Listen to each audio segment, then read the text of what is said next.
So ladies and gentlemen, today I am presenting you with some earth-shattering news. A top scientific breakthrough. We have now found out. We have now made the scientific breakthrough and found out that our universe, the vast place that it is. Wait. It's now queer. What? This breakthrough, ladies and gentlemen, comes from a blue-haired scientist. No, I'm not making it up. I'm not joking around. As you can probably tell by the thumbnail, she actually does have blue hair, probably blue armpits.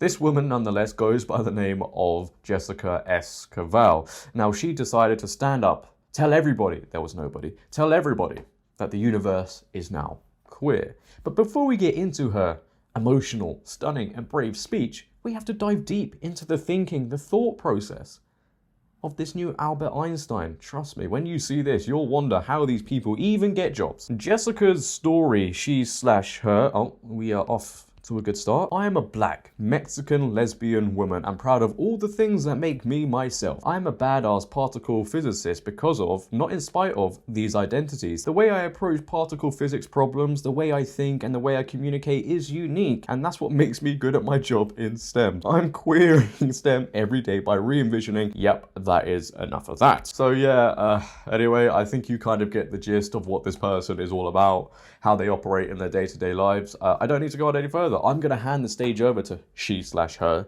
and I'm going to let her tell everybody why she now thinks that the universe will be making a special guest appearance at next year's Pride Month. Take a listen. As a society, we tend to think in absolutes. Black or white, gay or straight, male or female. But what if I were to tell you that the universe is non-binary?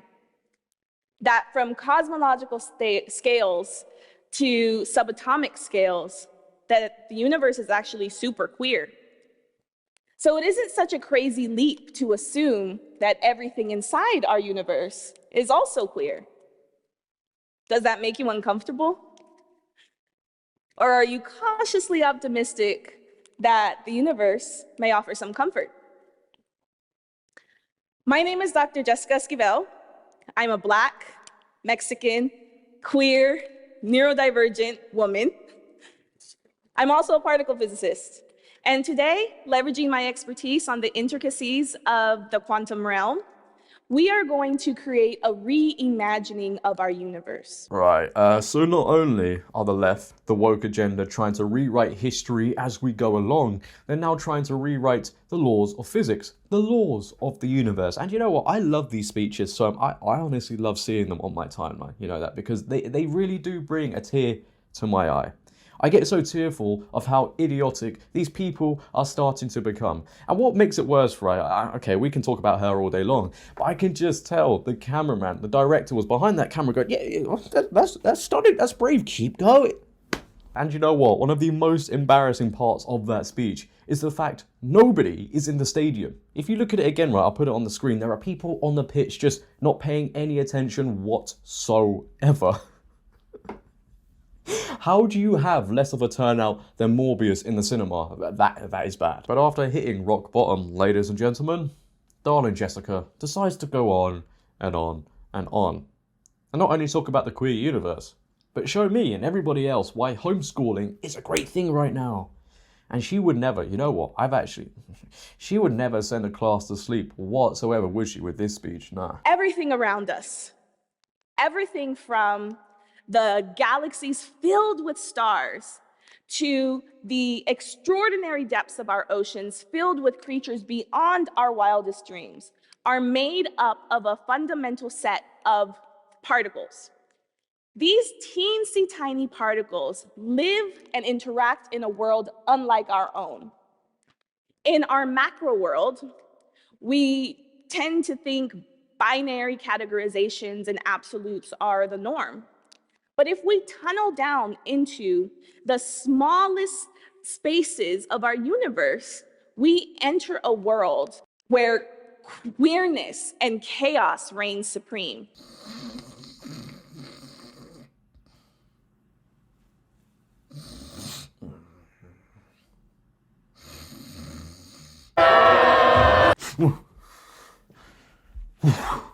Bad dream. Right, before I dozed off into the queer universe, I think Jessica was going on about the universe, you know, being full of queerness and chaos, and it's ruled by all of that. Look, I don't think you need to get on Elon's rocket, strap yourself to it, and go all the way out to space to find that. I think you just need to open your front door and go down the street. Obviously, this woman is going through something, right? And I hope she gets all the help she needs.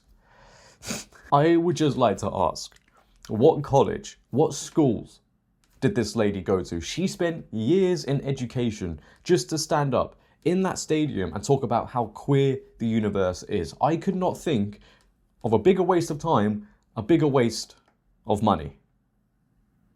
You know what? You don't even have to pay anybody to investigate these schools and colleges, all right? Just tell me which ones and I'll go myself. This just cannot be the norm, okay? This just can't be the norm. I am not having my kids come home from school, me make them dinner, sit down at the table and use my energy to ask them, "Hi kids, how you doing? What did you learn at school today, huh? Was it good?" "Well, Dad." Now, funny you asked that. I learned that the universe is full of chaos and it's queer. And if you don't agree with it, Father, you're actually a bigot. Nah, I'm sorry. No. I ain't got time for that. But the prospect of me being cancelled by my future children looks exciting. We could talk about that. I'm just going to allow Jessica to finish off her speech and we shall say adios afterwards, okay? Because I cannot endure this anymore and I don't think you can either. So go ahead, Jessica. Even though all matter in the universe, including atoms, molecules, humans, plants, planets, galaxies, oceans, all of that only consists of 5% of the visible matter that we can see in our universe. 5%.